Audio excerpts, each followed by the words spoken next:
नमस्कार, आप देख रहे हैं बोलता हिमाचल। मैं हूं अर्नव और लेकर आया हूं देवभूमि हिमाचल से आज की बड़ी और महत्वपूर्ण खबरें। दोस्तों, रोजाना खबरों के लिए चैनल को सब्सक्राइब करें, वीडियो को लाइक और शेयर करें। चलिए शुरू करते हैं आज का हिमाचल न्यूज बुलेटिन। हिमाचल में पंचायत और शहरी निकाय चुनाव से पहले तबादलों पर रोक। राज्य निर्वाचन आयोग ने पंचायती राज संस्थाओं और शहरी निकायों के आगामी चुनावों को देखते हुए अधिकारियों और कर्मचारियों के तबादलों पर रोक लगा दी है। इस संबंध में आयोग ने मुख्य सचिव को पत्र जारी कर निर्देश दिए हैं। आयोग ने स्पष्ट किया है कि सुप्रीम कोर्ट के निर्देशों के तहत पंचायत और शहरी निकायों के चुनाव 31 मई 2026 तक करवाए जाने हैं। इसके लिए मतदाता सूचियों के विशेष पुनरीक्षण सहित कई चुनावी प्रक्रियाएं जारी हैं, जिनमें अधिकारियों व कर्मचारियों की निरंतर तैनाती आवश्यक है। नए निर्देश के अनुसार चुनाव प्रक्रिया से जुड़े किसी भी अधिकारी या कर्मचारी का तबादला चुनाव समाप्त होने तक नहीं किया जाएगा। यदि किसी अपरिहार्य स्थिति में तबादला करना आवश्यक हो तो संबंधित विभाग को आयोग से पूर्व अनुमति लेनी होगी और ये प्रमाणित करना होगा कि अधिकारी चुनाव कार्य में तैनात नहीं है या तबादला स्वास्थ्य या अनुशासनात्मक कारणों या न्यायालय के आदेशों के तहत किया जा रहा है। आयोग ने ये भी निर्देश दिए हैं कि बिना पूर्व अनुमति जारी किए गए तबादला आदेश मान्य नहीं होंगे और संबंधित अधिकारी को कार्यमुक्त नहीं किया जाएगा। यदि कोई विभाग इन निर्देशों का उल्लंघन करता है तो संबंधित कार्यालय प्रमुख को जिम्मेदार ठहराया जाएगा। आयोग के सचिव ने सभी प्रशासनिक सचिवों और विभागाध्यक्षों को निर्देश दिए हैं कि इन आदेशों का सख्ती से पालन सुनिश्चित किया जाए ताकि चुनाव स्वतंत्र, निष्पक्ष और सुचारू रूप से संपन्न हो सकें। हिमाचल में बिना अनुमति पंचायतों के पुनर्गठन और अधिसूचनाओं पर हाईकोर्ट की रोक। हिमाचल प्रदेश हाईकोर्ट ने पंचायतों के विभाजन, सृजन और पुनर्गठन से जुड़े उन सभी ड्राफ्ट प्रस्तावों और अधिसूचनाओं पर रोक लगा दी है जिन्हें राज्य चुनाव आयोग से छूट प्राप्त नहीं थी। न्यायाधीश विवेक सिंह ठाकुर और न्यायाधीश रंजन शर्मा की खंडपीठ ने उन सभी नए प्रस्तावों पर रोक लगा दी है जो 13 फरवरी 2026 के बाद शुरू किए गए। अदालत ने महिला मंडल ग्राम घुरत मामले में ये अंतरिम आदेश जारी किया है। मामले की सुनवाई के दौरान कोर्ट ने स्पष्ट किया कि 17 नवंबर 2025 की अधिसूचना और आदर्श चुनाव आचार संहिता के प्रावधानों के तहत बिना राज्य चुनाव आयोग की मंजूरी के ऐसी कोई भी प्रक्रिया आगे नहीं बढ़ाई जा सकती थी। अदालत ने आदेश दिया कि जो प्रस्ताव 13 फरवरी 2026 के सुप्रीम कोर्ट के आदेश की तिथि तक लंबित नहीं थे, उन पर कोई कार्रवाई नहीं की जाएगी। उसके बाद की ऐसी सभी अधिसूचनाओं को तब तक अस्तित्वहीन माना जाए जब तक कि चुनाव आयोग उन्हें विशेष छूट प्रदान न कर दे। प्रतिवादी राज्य चुनाव आयोग की ओर से पेश अधिवक्ता ने अदालत को सूचित किया कि आयोग ने अब तक पंचायतों के पुनर्गठन से जुड़े ऐसे 53 मामलों की सूची तैयार की है जिनमें सरकार के अनुरोध पर 17 नवंबर 2025 की अधिसूचना से छूट दी गई है। चुनाव आयोग ने संविधान के अनुच्छेद 243 क और 243 ZA के तहत अपनी शक्तियों का हवाला दिया है। राज्य सरकार ने मामले में अदालत से विस्तृत जवाब दाखिल करने के लिए समय मांगा। इस पर कोर्ट ने सरकार को 28 मार्च तक चुनाव आयोग से आवश्यक अनुमति लेने या निर्णय लेने का अवसर दिया है। मामले की अगली सुनवाई 30 मार्च को होगी।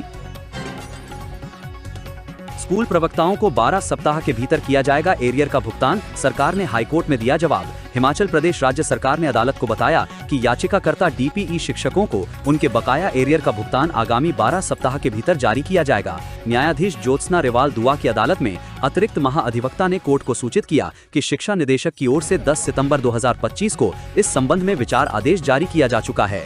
12 मार्च 2026 को विभाग ने संबंधित अधिकारियों को पत्र लिखकर याचिकाकर्ताओं के एरियर के भुगतान को सुनिश्चित करने के निर्देश दे दिए हैं। खामियां मिलने पर हिमाचल के 88 दवा उद्योगों में उत्पादन पर रोक, लाइसेंस निरस्त। जोखिम आधारित निरीक्षण और राज्य ड्रग विभाग की जांच में खामियां पाए जाने के कारण प्रदेश में करीब 88 दवा उद्योगों के उत्पादन पर रोक लगा दी गई है। विभाग का कहना है कि यदि ये उद्योग अपनी गुणवत्ता में सुधार करते हैं तो दोबारा उत्पादन शुरू करने की अनुमति दी जाएगी। राज्य ड्रग विभाग और केंद्रीय औषधि मानक नियंत्रण संगठन की ओर से संयुक्त निरीक्षण किया जाता है। इस दौरान जिन उद्योगों में मानकों के अनुरूप खामियां पाई जाती हैं, उनके उत्पादन को तुरंत रोक दिया जाता है। इसके अलावा विभाग द्वारा नियमित जांच भी की जाती है। विभाग ने ड्रग अलर्ट में फेल होने वाली 73 दवाओं के लाइसेंस भी रद्द किए हैं। इन दवाओं के सैंपलों की विभाग स्वयं दोबारा जांच करेगा। दोबारा उत्पादन शुरू करने से पहले दवा और पूरे प्लांट का निरीक्षण किया जाएगा और मानक पूरे होने पर ही अनुमति दी जाएगी। RTGS टोकन पर प्रदेश सरकार की सख्ती, विभागों को स्पष्ट निर्देश। हिमाचल प्रदेश सरकार के वित्त विभाग ने मार्च माह के खातों को लेकर सख्त निर्देश जारी किए हैं। विभाग ने स्पष्ट किया है कि केवल वही भुगतान खातों में शामिल किए जाएंगे जो ट्रेजरी के माध्यम से किए गए हैं। केवल RTGS टोकन जारी होने को भुगतान नहीं माना जाएगा। प्रधान सचिव वित्त देवेश कुमार ने इस संबंध में लोक निर्माण विभाग और जल शक्ति विभाग के प्रमुख अभियंताओं को निर्देश जारी किए हैं। यह निर्देश विशेष रूप से लोक निर्माण विभाग और जल शक्ति विभाग को इसलिए जारी किए गए हैं क्योंकि इन विभागों में अक्सर ऐसा देखा गया है कि आरटीजीएस टोकन तो जारी कर दिए जाते हैं, लेकिन वास्तविक भुगतान में देरी हो जाती है या वो लंबित रहता है।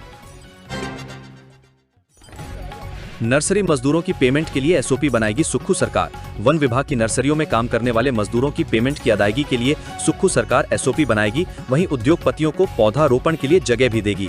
प्रश्नकाल के दौरान सीएम सुखविंदर सिंह सुक्खू ने सदन में ही बात कही। उन्होंने कहा कि नर्सरी में काम करने वाले मजदूरों की पेमेंट का हर माह अदायगी हो, इसको लेकर एसओपी बनाएंगे। उन्होंने कहा कि हमारा फॉरेस्ट कवर 29.5 है। इस फॉरेस्ट कवर को 2030 तक 29.5 से बढ़ाकर 32% किया जाएगा। इस दिशा में सरकार कदम बढ़ा रही है। विधायक केवल सिंह पठानिया के अलावा विधायक सुखराम चौधरी, सुरेंद्र शौरी और नीरज नैयर के सप्लीमेंट पर मुख्यमंत्री सुखविंदर सिंह सुक्खू ने ये जवाब सदन में दिया है। प्रदेश के विभिन्न विभागों के तहत बंद, मर्ज और डिनोटिफाई किए गए संस्थानों की सूचना पर प्रश्नकाल में मुख्यमंत्री ने कहा कि इन पर अगले सत्रों में जानकारी दी जाएगी। मर्ज और डिनोटिफाई का कार्य अभी पूरा होना है, पूरी जानकारी सदन में दी जाएगी। दरअसल नेता प्रतिपक्ष ने कहा कि इस सवाल को लेकर 1 साल से ज्यादा हो गया। उन्होंने कहा कि इस सूचना को छिपाने का अभिप्राय क्या है। विधानसभा सदस्य होने के बावजूद इस प्रश्न का उत्तर हासिल न कर सकें तो हमारा औचित्य क्या है? आगे का बहाना बनाकर सूचना क्यों छिपा रहे हैं? दरअसल नेता प्रतिपक्ष जयराम ठाकुर, विधायक रणधीर शर्मा और चिधायक त्रिलोक जम्वाल की ओर से बजट सत्र के दौरान प्रश्नकाल में यह प्रश्न रखा था। 10 साल तक कर्मचारी को लाभ नहीं देना हलत, अधिकारियों पर लगा 5 लाख का जुर्माना बरकरार। हिमाचल प्रदेश हाईकोर्ट ने राज्य सरकार की ओर से दायर एक अपील को खारिज करते हुए स्पष्ट किया है कि अदालती आदेशों की अवहेलना स्वीकार्य नहीं है। मुख्य न्यायाधीश गुरमीत सिंह संधावालिया और न्यायाधीश जियालाल भारद्वाज की खंडपीठ ने एकल पीठ के उस निर्णय को सही ठहराया है जिसमें दोषी अधिकारियों पर 5 लाख रुपए का जुर्माना लगाया गया था।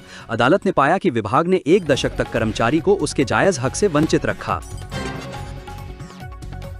10 साल में बनेंगे 100 नए हवाई अड्डे। केंद्र ने संशोधित उड़ान योजना के लिए मंजूर किए 28,840 करोड़। केंद्र सरकार ने बुधवार को 28,840 करोड़ रुपए की लागत से 10 साल की संशोधित उड़ान योजना को मंजूरी प्रदान की, जिसके तहत देश में 100 नए हवाई अड्डों और 200 आधुनिक हेलीपोर्ट का निर्माण किया जाएगा। प्रधानमंत्री नरेंद्र मोदी की अध्यक्षता में हुई मंत्रिमंडल की बैठक में इससे संबंधित प्रस्ताव को मंजूरी प्रदान की गई। उल्लेखनीय है कि छोटे तथा मझोले शहरों को देश के हवाई नेटवर्क में शामिल करने के उद्देश्य से क्षेत्रीय संपर्क योजना RCS उड़ान की शुरुआत साल 2016 में की गई थी और पहली फ्लाइट दिल्ली से शिमला के बीच अप्रैल 2017 में शुरू हुई थी। इसके तहत 95 नए हवाई अड्डों की शुरुआत की गई है, जिनमें ज्यादातर पुरानी हवाई पट्टियों और उपेक्षित हवाई अड्डों को विकसित करके बनाए गई हैं। सूचना एवं प्रसारण मंत्री अश्विनी वैष्णव ने मंत्रिमंडल के फैसलों की जानकारी देते हुए बताया कि उड़ान योजना में 1.62 करोड़ लोगों ने रियायती दरों पर यात्रा की है। वित्त वर्ष 2026-27 से 2035-36 के लिए मंजूरी नई योजना में 4 करोड़ यात्रियों का लक्ष्य रखा गया है। रसोई गैस संकट के बीच केंद्र सरकार का बड़ा फैसला, पीएनजी कनेक्शन है तो एलपीजी सिलेंडर नहीं। केंद्र सरकार ने रसोई गैस को लेकर एक बड़ा फैसला लिया है। पेट्रोलियम एवं प्राकृतिक गैस मंत्रालय ने एक नया निर्देश जारी किया है, जिसके अनुसार जिन इलाकों में पाइप्ड नेचुरल गैस यानी पीएनजी की सुविधा उपलब्ध है, वहां अगर लोग एलपीजी सिलेंडर से पीएनजी पर शिफ्ट नहीं करते हैं तो उनकी एलपीजी सप्लाई बंद की जा सकती है। सरकार का कहना है कि ये कदम देश में गैस नेटवर्क को तेजी से बढ़ाने और एक ही ईंधन पर निर्भरता कम करने के लिए उठाया गया है। पश्चिम एशिया में चल रहे युद्ध के कारण एलपीजी सप्लाई पर असर पड़ा है, जिससे देश में इसकी कमी देखने को मिल रही है। आईजीएमसी डॉक्टर के स्थानांतरण पर राज्य सरकार की अधिसूचनाओं पर रोक। प्रदेश हाईकोर्ट ने आईजीएमसी डॉक्टरों के स्थानांतरण पर राज्य सरकार की 3 अलग अलग अधिसूचनाओं के निष्पादन और संचालन पर तत्काल प्रभाव से रोक लगा दी है। न्यायाधीश विवेक सिंह ठाकुर और न्यायाधीश रंजन शर्मा की खंडपीठ ने सरकार को नोटिस जारी करते हुए जवाब दाखिल करने के आदेश दिए हैं। मामले की अगली सुनवाई 30 मार्च को होगी। हाईकोर्ट में प्रोफेसर और एसोसिएट प्रोफेसर की ओर से सरकार की उस अधिसूचना को चुनौती दी गई है, जिसके तहत इन डॉक्टरों का स्थानांतरण हमीरपुर मेडिकल कॉलेज में किया गया है। मणिमहेश यात्रा के लिए मौसम आधारित रेड और ग्रीन कॉरिडोर बनाए जाएं, जनकराज। शून्यकाल में भरमौर के भाजपा विधायक डॉक्टर जनकराज ने बुधवार को मामला उठाया कि मणिमहेश यात्रा के लिए अभी 4 महीने का समय बाकी है। इस यात्रा के लिए मौसम आधारित रेड और ग्रीन कॉरिडोर बनाए जाएं, हाई एल्टीट्यूड पर मेडिकल सेंटर बनाए जाएं, एनडीआरएफ की तैनाती पहले कर लें, 5-6 स्लाइडिंग जोन में एडवांस्ड में मशीनरी रखें। इस पर विधानसभा अध्यक्ष कुलदीप सिंह पठानिया ने कहा कि विधायक को भी तैयारियों की बैठक में शामिल किया जाना चाहिए। कच्चे घरों में रह रहे लोगों की मदद करे सरकार, रीना कश्यप। पच्छाद की विधायक रीना कश्यप ने कहा कि उनके क्षेत्र पच्छाद में अनुसूचित जाति की एक बस्ती में रह रहे लोग गरीबी रेखा से नीचे हैं। ये लोग लंबे समय से कच्चे घरों में रह रहे हैं। जो भी विभाग है वो आदेश दे कि 50 साल से 300 लोग जो रह रहे हैं उनके मकान उसी तरह से बने। समाज कल्याण विभाग इस पर एनओसी ले। स्पीकर ने कहा कि विभाग से कहेंगे कि इस पर संज्ञान लें। हिमाचल में आज झमाझम बरसेंगे बादल, हल्की बारिश के साथ चलेंगी ठंडी हवाएं। हिमाचल प्रदेश में मौसम एक बार फिर करवट बदलने वाला है। भले ही 28 मार्च को पश्चिमी विक्षोभ सक्रिय होगा, लेकिन बादल गुरुवार से बरसना शुरू हो जाएंगे। मौसम विभाग के अनुसार गुरुवार को पूरे प्रदेश में हल्की बारिश के साथ ठंडी हवा चलने के आसार हैं। 27 मार्च को भी बारिश बर्फबारी की संभावना बनी हुई है। एक और पश्चिमी विक्षोभ के 28 मार्च की रात से सक्रिय होने के आसार हैं। इसके प्रभाव से राज्य के कुछ स्थानों पर 28 और 31 मार्च को हल्की से मध्यम बारिश बर्फबारी की संभावना है। राज्य के कई स्थानों पर 29 और 30 मार्च को हल्की से मध्यम बारिश बर्फबारी होगी। 26, 28 व 29 मार्च को कई जिलों में 30 से 40 किलोमीटर प्रति घंटे की रफ्तार से अंधड़ चलने का येलो अलर्ट है।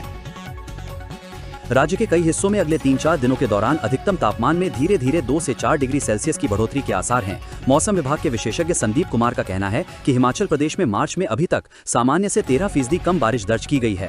पहली से 25 मार्च तक की अवधि के लिए 97.6 मिलीमीटर बारिश को सामान्य माना गया, लेकिन वास्तव में 84.8 मिलीमीटर बारिश ही हुई है। चंबा जिला में सामान्य से 33, कांगड़ा 19, किन्नौर 26 व लाहौल स्पीति में 36% कम बारिश दर्ज की गई, जबकि बिलासपुर में सामान्य से 36, हमीरपुर 25, कुल्लू 26, मंडी 52, शिमला 17, सिरमौर 17, सोलन 44 व ऊना में 45% अधिक बारिश हुई। दोस्तों, बोलता हिमाचल को सपोर्ट करने के लिए इस वीडियो को एक लाइक और कमेंट जरूर करें। साथ में चैनल को सब्सक्राइब करें। धन्यवाद। जय हिंद, जय भारत।